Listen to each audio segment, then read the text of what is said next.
Mayong adlaw kanimo ka-sharing atong isgutan sa makadiot kining buhat 10 bersikulo 9 ngadto sa 28.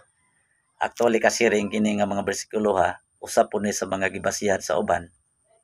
Ilang gigamit nga pwede na lagi makaon ang tanan tungod kay gilimpyuhan naman sa Dios. So atong klarohon ka-sharing ug mao ba gyud na ang buot ipasabot niini nga mga teksto ha. So kung atong sugdon pagbasa ka-sharing diha sa bersikulo 9, atong mabasa diha nga samtang si Pedro dito sa babaw sa balay nga gipuy-an, nagpaabot sa pagkaon nga giandam siya mga kauban. Mibati siya kagutom, unya medyo natagpilaw siya. Ug dayon nakakita siya usa ka panahon. Iyang nakita ka-sharing ang dako nga habol gikan sa langit hiniktan og upat ka kanto. Unya didto ang tanan nga klases mga mananap.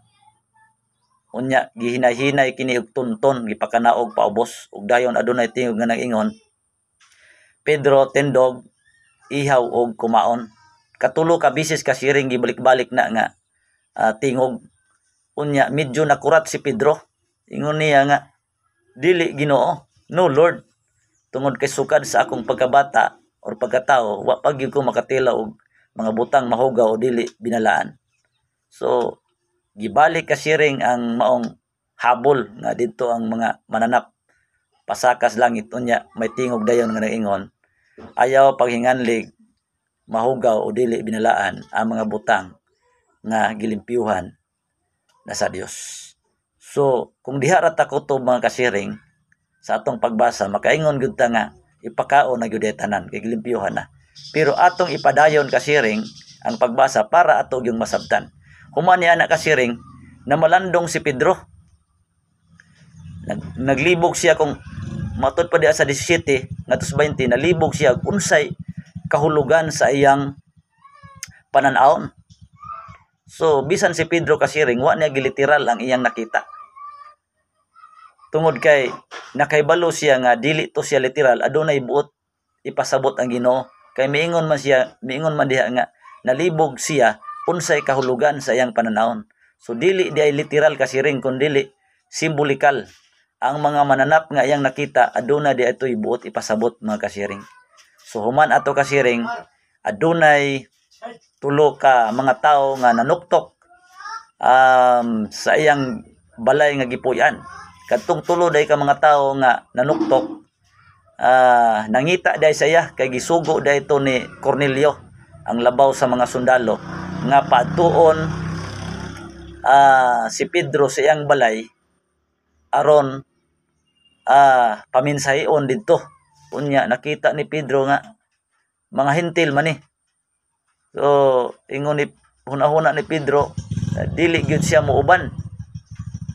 Okay, dili man na pwede sa Hudiyo nga makigsandurot o makigharong sa mga hintil. So dili gyud unta siya mauban, pero kay aduna may tingog nga nag-ingon ang Espiritu Santo, uban kay ako ang nagsugo kanila. So miuban na lang gyud si Pedro makasiring. Pag abot dito kasiring, didto nadaan ang daghan kayo mga tao kasiring nagpundok, naghuwat di ay kang Pedro kasiring. Oh, pag-abot dito, ingon si Pedro, abi ninyo kamo nasayod nga supak sa balaod alang kanamo nga mga Hudyo nga makigharong sa mga tao nga sama kaninyo. So nakita nimo da ka-sharing no nga nasabtan ni Pedro unsa siyang pananawon. Kay kung basahon nato ang bersikulo 28, nag-ingon diha, ug siya miingon kanila, kamo nasayod na nga maoy supak sa kasuguan alang sa usa ka Hudyo ang pagpakigharong o pagpamisita sa usa ka taong dumuluong. Unya ingon, apan gipahibalo kanako sa Dios. Kita nimo ka-sharing, gipahibalo daw sa Dios kang Pedro ang buot pasabot. Unsa man ang gipahibaylo sa Dios kadtong iyang nakita na panan-awon mga kasiring. Matod pa niya, apan gipahibalo kanako sa Dios nga kinahanglan walay tawo nga akong pagaingnon nga dili binalaan o mahugaw. So nakita nimo kasiring nga ang kadto di ang mga mananap nga iyang nakita nga mga dili balaan o mga mahugaw, nagrepresentar di ito makasiring sa mga tao nga mao ang mga hintil nga giila sa mga audio nga mga mahugaw dili binilaan.